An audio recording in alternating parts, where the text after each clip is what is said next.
Hello students, welcome to this very special class. आप लोगों को थोड़ी जिज्ञासा हो रही होगी कि ये स्पेशल वीडियो मैंने क्यों बनाया है। तो मैंने ये वीडियो सिर्फ़ और सिर्फ इसलिए बनाया है क्योंकि मैंने जो आप लोगों को अभी तक दुर्खिम के सिद्धांतों के बारे में बताया, उसके लिए मैंने आप लोगों से फ़ीडबैक मांगा था और मुझे खुशी है कि कुछ विद्यार्थियों ने मुझे फ़ीडबैक भेजे हैं। तो उन फ़ीडबैक में कुछ सवाल भी विद्यार्थियों ने मेरे सामने रखे हैं। तो उन सवालों का जवाब देने के लिए मुझे लगा कि एग्ज़ाम्पल्स के साथ कुछ थोड़ा सा इलैबोरेट करके मुझे बताने की ज़रूरत है और इसलिए मैंने सोचा कि मैं एक वीडियो के माध्यम से ही आप लोगों के उन डाउट्स को और या उन क्वेश्चंस का मैं जवाब दे दूं। तो एक क्वेश्चन जो मेरे सामने आया वो ये था कि how does DOL reduce pressure on resources, अर्थात जो श्रम विभाजन है समाज में वो हमारे संसाधनों पर दबाव कैसे कम करता है। ये एक बहुत ही इंटरेस्टिंग और बहुत ही इंटेलिजेंट क्वेश्चन है और इसके जवाब में मैं आप लोगों को थोड़ा सा विस्तार से दुर्खिम का जो विचार है इसके बारे में वो एक्सप्लेन करूँगी। देखिए, दुर्खिम ये कहते हैं कि जैसे जैसे जनसंख्या में वृद्धि होती है, जनसंख्या का घनत्व बढ़ता है एक क्षेत्र में, तो संसाधनों पर दबाव बढ़ता ही है। ऑब्वियसली जितने ज़्यादा लोग होंगे उतना दबाव संसाधनों पर होगा, लेकिन उस दबाव से समाज कहीं बिखर न जाए, इसका एक तरीका है श्रम विभाजन या डिवीज़न ऑफ लेबर। अब ये कैसे होता है, कैसे इसको कम किया जाता है, समाज को बिखरने से कैसे रोका जाता है। तो दुर्खिम कहते हैं ये 3 तरह से होता है। सबसे पहला थ्रू इंक्रीज्ड प्रोडक्शन। तो इंक्रीज्ड प्रोडक्शन यानी उत्पादन में वृद्धि। दुर्खिम ये कहते हैं कि जैसे जैसे समाज में श्रम विभाजन होता है, विशेषीकरण होता है, स्पेशलाइजेशन होता है, तो जो उत्पादन है उसमें वृद्धि हो जाती है। और ये बहुत ऑब्वियस है क्योंकि अगर हम किसी एक विषय विशेष के बारे में विशेष ज्ञान हासिल करते हैं, स्पेशलाइज्ड ट्रेनिंग हासिल करते हैं और हम एक क्षेत्र विशेष में दक्ष हो जाते हैं, तो हमारा जो आउटपुट है, जो हम रिज़ल्ट दे रहे हैं, वो बेहतर होता ही है। तो आप देखेंगे कि जैसे जैसे हम औद्योगिक समाजों की तरफ बढ़े हैं, आधुनिक औद्योगिक समाजों में उद्योगों के माध्यम से, टेक्नोलॉजी के माध्यम से प्रोडक्शन होता है और जब टेक्नोलॉजी के माध्यम से प्रोडक्शन होता है तो न सिर्फ एफिशिएंसी बेहतर होती है बल्कि जो मात्रा है, क्वांटिटी है, वो भी ज़्यादा होती है। तो उद्योगों के माध्यम से हम भारी मात्रा में उत्पादन कर पाते हैं। न सिर्फ औद्योगिक उत्पादन बल्कि अगर हम कृषि उत्पादन की बात भी करें, एग्रीकल्चरल प्रोडक्शन की बात भी करें, तो स्पेशलाइजेशन ने उसमें भी मदद की है। स्पेशलाइज्ड ज्ञान ने एग्रीकल्चर प्रोडक्शन को बेहतर किया है, चाहे वो बेहतर बीज हों, बेहतर खाद हों, जो हमारा फसल है उसकी सुरक्षा हो, चाहे सिंचाई के बेहतर साधन हो, इन सब चीज़ों ने हमारे प्रोडक्शन को बढ़ाया है। तो डिवीज़न ऑफ लेबर और स्पेशलाइजेशन एक काम यह करता है कि वो प्रोडक्शन में वृद्धि करता है। तो जो भी हमारे पास संसाधन हैं उनका मैक्सिमम उपयोग हम कर पाते हैं और उनके ज़रिए से अधिक आउटपुट, अधिक से अधिक उत्पादन हम करते हैं।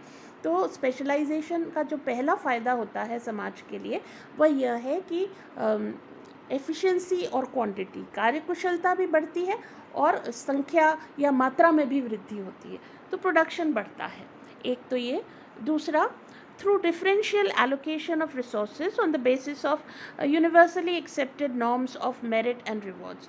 दूसरा वही कहते हैं डिवीज़न ऑफ लेबर का एक दूसरा फ़ायदा समाज के लिए यह होता है कि इस श्रम विभाजन के माध्यम से समाज अलग अलग सेगमेंट्स में डिवाइड हो जाता है और हर सेगमेंट अपने अपने क्षेत्र में विशिष्ट योग्यता हासिल करता है। तो हर क्षेत्र के लोगों को क्या रिसोर्सेज मिलेंगे, वो उनकी मेरिट के हिसाब से तय हो जाता है।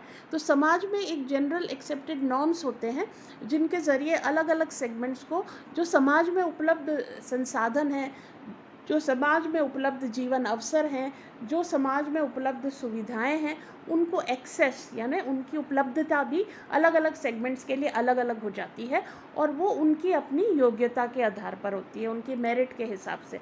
तो अब जैसे कोई आईएएस है तो उसकी सैलरी उस हिसाब से होगी, उसको जीवन अवसर उस हिसाब से मिलेंगे, उसको सुविधाएं भी उसी हिसाब से मिलेंगी। लेकिन अगर कोई क्लर्क है तो उसको अलग तरह की सुविधाएं एक्सेस होंगी, उसको अलग तरह की सैलरी होगी। तो सबकी अपनी अपनी योग्यताओं के हिसाब से समाज में संसाधन है, जो भी उपलब्ध संसाधन है समाज के, उनका एक तरह से रीएलोकेशन होता है। तो अलग अलग प्रोफेशंस हैं, उन सबको उनकी योग्यता, उनकी एबिलिटी के आधार पर पुरस्कार मिलता है। रिसोर्सेज उनको उसी हिसाब से मिलते हैं, चाहे वो सैलरीज़ हों, चाहे जीवन की सुविधाएं हों, चाहे आगे बढ़ने के अवसर हों, और तमाम तरह की जो सुविधाएं हैं, ये सब इस रीएलोकेशन के माध्यम से मिलती हैं। और इस तरह से सभी को योग्यता अनुसार जो समाज के संसाधन है उनका बंटवारा अलग अलग समूहों में होता है। तो दूसरा जो फ़ायदा डिवीज़न ऑफ लेबर का ये है कि ये समाज में जो भी संसाधन उपलब्ध है उनका एक मीनिंगफुल, एक अर्थपूर्ण बंटवारा करने की व्यवस्था कर देता है।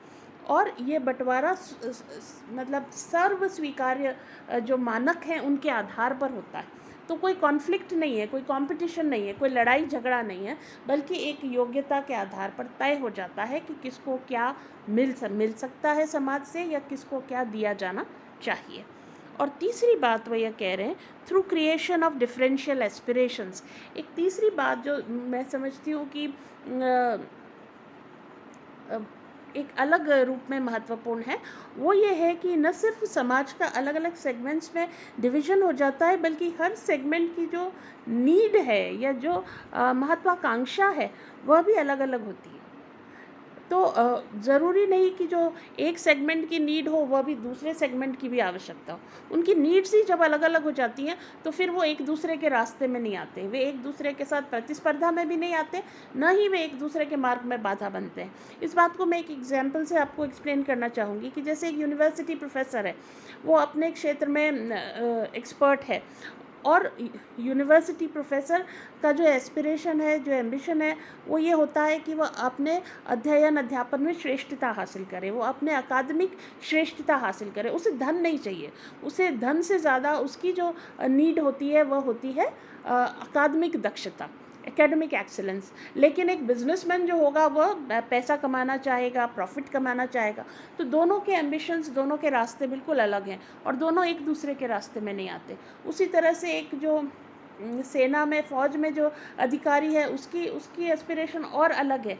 वह ग्लोरी चाहता है, वह सम्मान चाहता है, तो वह देश के लिए मर मिटना चाहता है, वह अपने देश के लिए सुप्रीम बलिदान कर देना चाहता है। तो उसके एस्पिरेशंस दूसरी तरह के हैं, वो अपने दुश्मन को ख़त्म करके और अपने देश की रक्षा में का गौरव प्राप्त करना चाहता है। तो इस तरह से उसका जो एस्पिरेशन है वो बिल्कुल अलग है। तो दुर्खिम ये कहते हैं कि जब हम समाज अलग अलग सेगमेंट्स में डिवाइड हो जाता है तो हर एक सेगमेंट की नीड अलग अलग हो जाती है, और ऐसा होता है कि एक सेगमेंट को जो चाहिए वो दूसरे को नहीं चाहिए। तो फिर कोई कंपटीशन नहीं है, कोई कॉन्फ्लिक्ट नहीं है दोनों के बीच, क्योंकि दोनों के परस्यूट्स बिल्कुल अलग अलग हैं। तो इस तरह ये तीनों चीज़ें एक साथ काम करती हैं समाज में, और इस तरह से समाज में जो टूटने बिखरने की संभावना है पॉपुलेशन के दबाव में, वो कम हो जाती है। और समाज के अलग अलग जो भाग हैं, सेगमेंट्स हैं, वे परस्पर एक दूसरे पर निर्भर भी रहते हैं और एक दूसरे के साथ एकोमोडेट करते हैं, एक दूसरे के साथ सामंजस्य बिठाते हैं, और इस तरह एक सॉलिडारिटी, समाज में एक एकता, संगठन भी बना रहता है। तो ये रोल डिवीज़न ऑफ लेबर का है दुर्खिम के अनुसार समाज में, कि वह किस तरह से समाज में जो रिसोर्सेज के लिए झगड़ा है, जो संसाधनों के लिए संघर्ष, उसको कम करते हुए समाज में एकता और संगठन पैदा करता है। तो मुझे उम्मीद है कि आपके मन में जो शंका थी या जो डाउट था, उसका समाधान करने की दिशा में मेरा ये प्रयास जो है वो कुछ हद तक सफल हुआ होगा, लेकिन इसके बाद भी अगर आपके मन में डाउट्स या शंकाएं हैं तो आप ज़रूर पूछ सकते हैं, और मुझे बहुत खुशी होगी कि मैं जितना भी सीमित ज्ञान मेरे पास है उसके ज़रिए से मैं आप लोगों के सभी शंकाओं और समाधानों को दूर करने की कोशिश करती रहूं। और भी सवाल अगर आपके हों, किसी भी सिद्धांत को लेकर के आपके मन में अगर कोई भी जिज्ञासा हो, तो आप ज़रूर feel free to ask me, और मैं कोशिश करूँगी कि मैं आपकी समस्याओं का जहाँ तक संभव हो समाधान कर सकूँ। Thank you very much.